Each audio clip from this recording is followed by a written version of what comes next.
Go.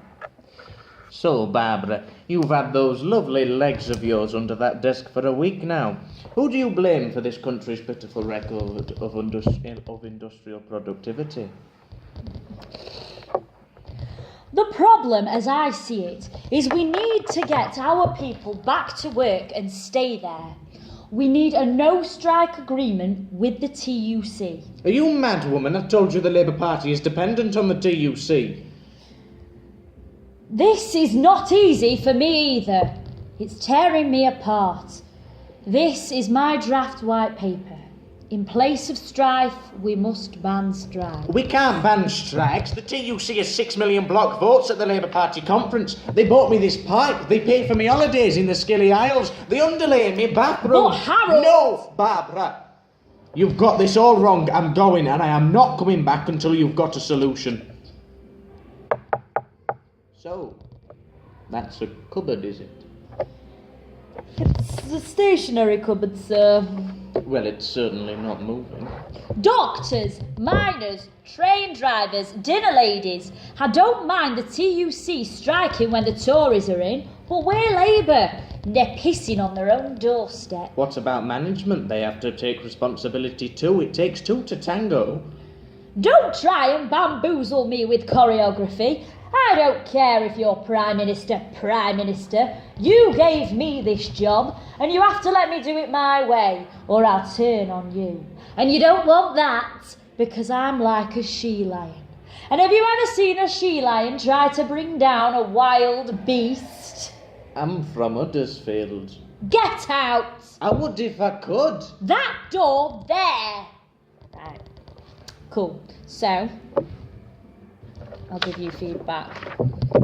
I think on the first line, so Barbara, that you could be, because it says like you've had those lovely legs, I think you could be more flirty with that, you know, like maybe more kind of checking me like up and down. Like suggestive, sort of, So that makes me feel uncomfortable, because obviously my character is like dead against, like pervy.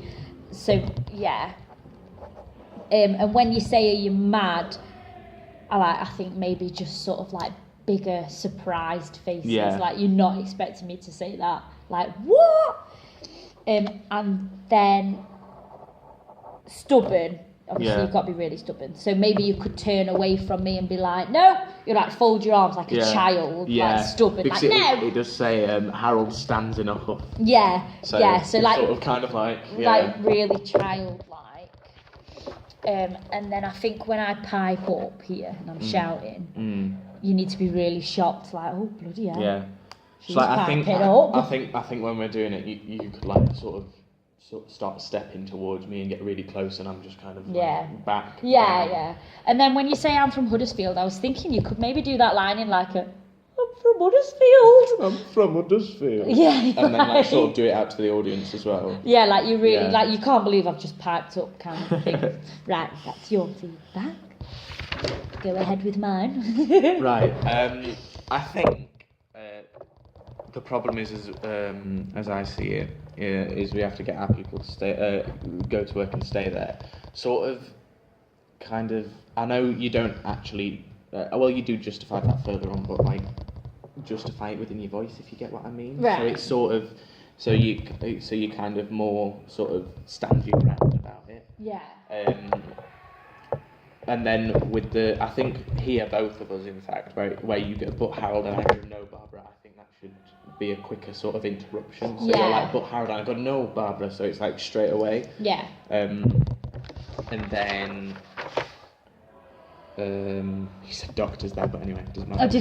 Doctors. When you say pissing on their own doorstep, give it like seem more disgusted. Yeah. So it's just kind of like they're pissing on their own doorstep. Yeah. And then just kind of, I don't know, sort of. I mean, you did it brilliantly, but sort of give more. Like, do you know what I mean? When it's sort of like behind what you're saying. I mean, you do it already, but sort of give it a little bit more over. Snappy. Like, yeah. So she's got that sort of Maggie Thatcher about her. Yeah. Okay. Rich, you want to do it again with that feedback in mind? Right. Ready? So, Barbara, you've had those lovely legs of yours under that desk for a week now. Who do you blame for this country's pitiful record of industrial productivity? The problem, as I see it, is we need to get our people to go to work and stay there. We need a no-strike agreement with the TUC. Are you mad, woman? I told you the Labour Party is dependent on the TUC. This is not easy for me either. It's tearing me apart. This is my draft white paper. In place of strife, we must ban strike. We can't ban strikes. The TUC has 6 million block votes at the Labour Party conference. They bought me this pipe. They pay for my holidays in the Scilly Isles. They underlay me bathroom. But Harold! No, Barbara. You've got this all wrong. I'm going and I am not coming back until you've got a solution. So, that's a cupboard, is it? I think it's a stationery cupboard, sir. Well, it's certainly not moving. Dockers, miners, train drivers, dinner ladies. I don't mind the TUC striking when Tories are in, but we're Labour. They're pissing on their own doorstep. What about management? They have to take responsibility too. It takes two to tango. Don't try and bamboozle me with choreography. I don't care if you're Prime Minister. You gave me this job, and you better let me do it my way, or I'll turn on you. And you don't want that, because I am like a she-lion. And have you ever seen a she-lion try to bring down a wild beast? I'm from Huddersfield. Get out! I would if I could. That door there. Cool.